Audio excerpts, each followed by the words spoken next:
Our guest today is Amit Dixit. He is a founder of South Asian Arts Council in Boston and very active in LGBT community as well. Amit, welcome to our studio. Thank you so much.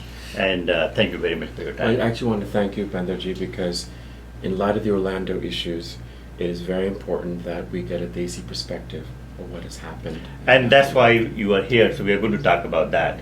But before we come to Orlando issue, I want to ask you is that when U.S. Supreme Court made the gay marriage legalized, it was a big victory for the community, and not only in the United States but all over for this LGBT community.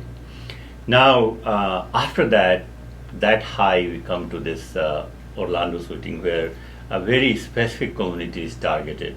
How do you react to that? Well, just to preface that, in the LGBTQ community, there have been a lot of highs and lows throughout our history. The one thing about this community is that we mobilize. In terms of the HIV/AIDS epidemic that happened, this community mobilized like no other. You had ACT UP, you had so many organizations that had popped up. So we have a history of mobilization. Now, it took years to get to marriage. Many in our community, in our LGBT activist community, didn't think this would happen so suddenly. I've been on the board of GLAAD, Gay, Lesbian Advocate and Defenders, for a number of years.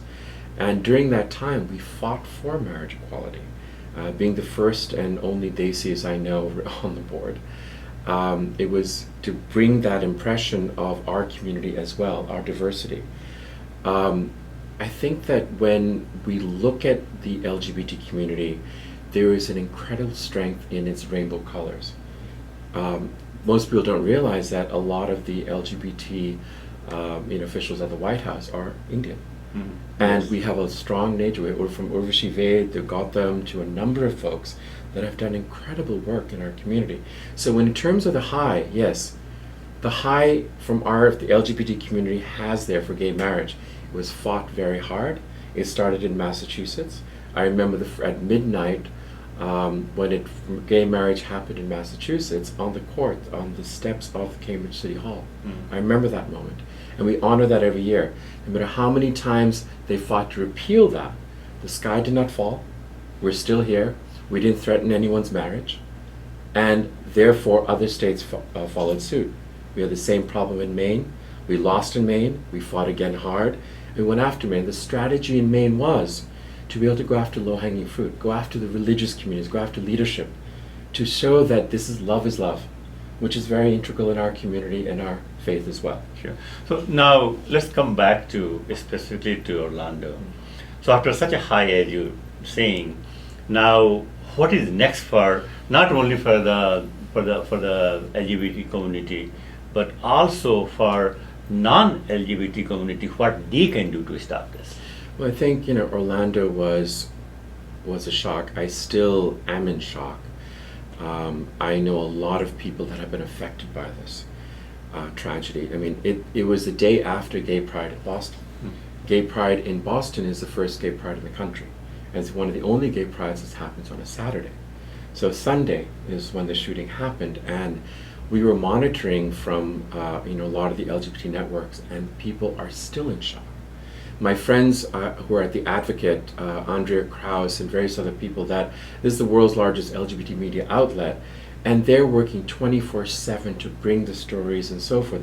What's interesting is that when you label this crime as whether it's a terrorist attack, but fundamentally it's a hate crime at the end of the day. And there was an article just recently that came out to saying that, well, why is this deemed a terrorist attack when what happened in, I believe, South Carolina with the shooting at the African American church, Sure. that is also a terrorist attack in that perspective. That was a white shooter coming in. Yet here, because it's a Muslim shooter, it's deemed as a terrorist attack, which I find interesting.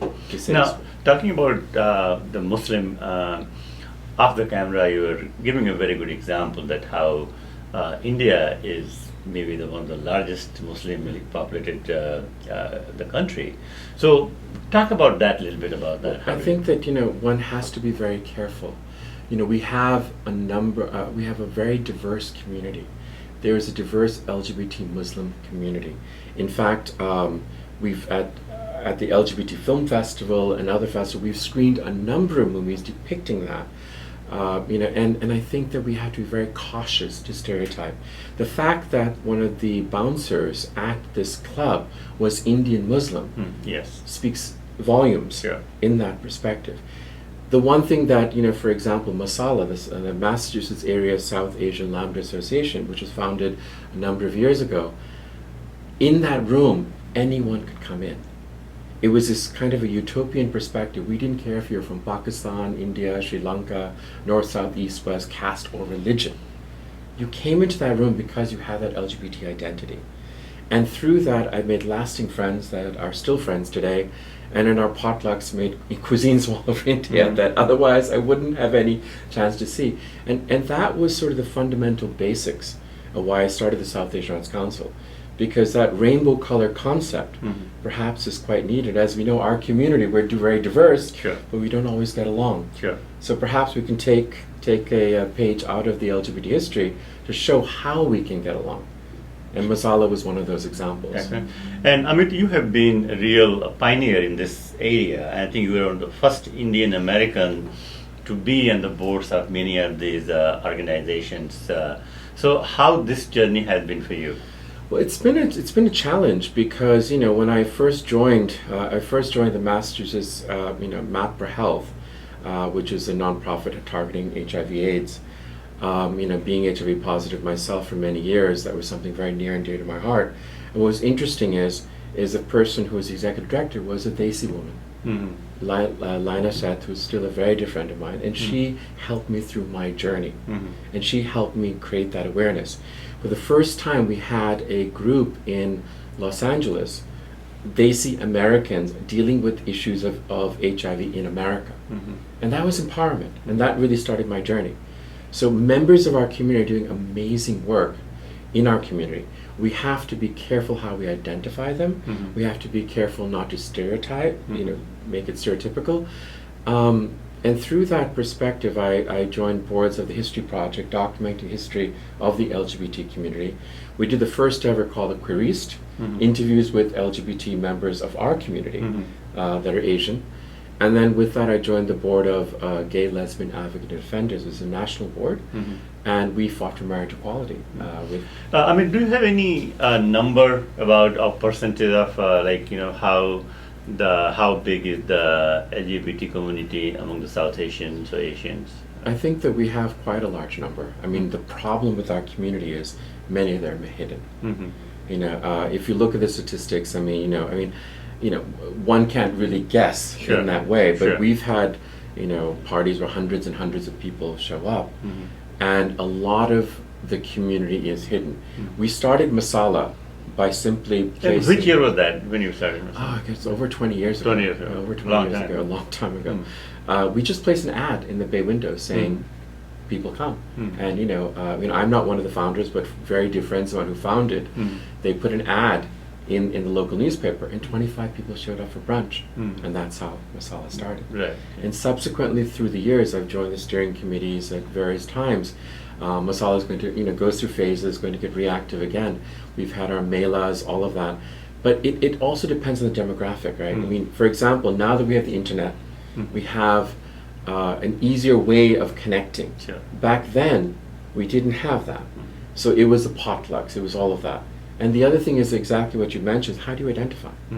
So there are those who will identify as LGBT, there are those that do not, they're more hidden, and there are those that we don't identify as South Asian.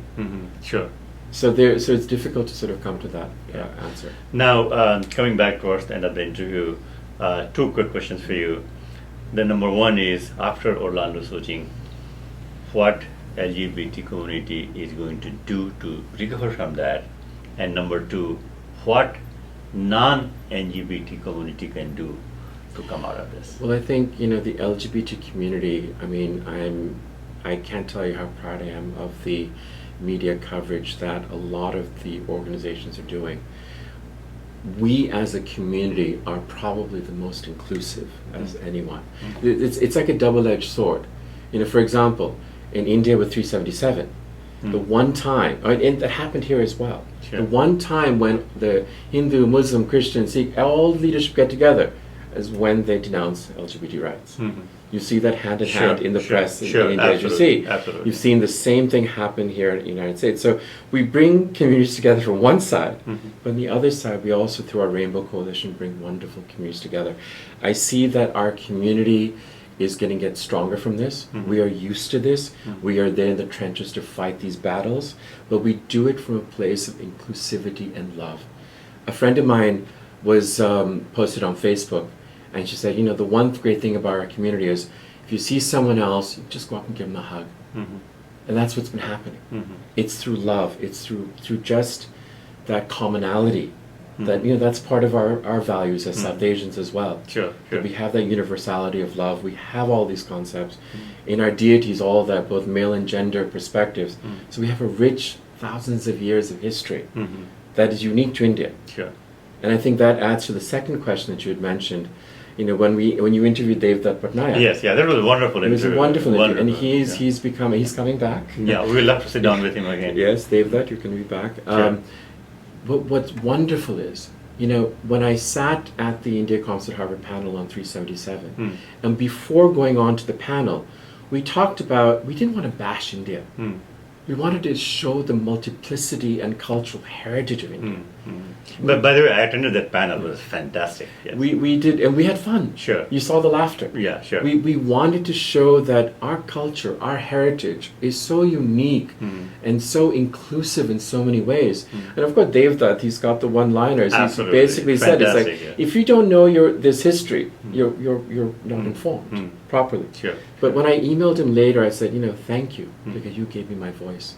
For many years, I wanted to address this issue of LGBT rights in our community to the uncles and aunties and to everyone else. Yeah.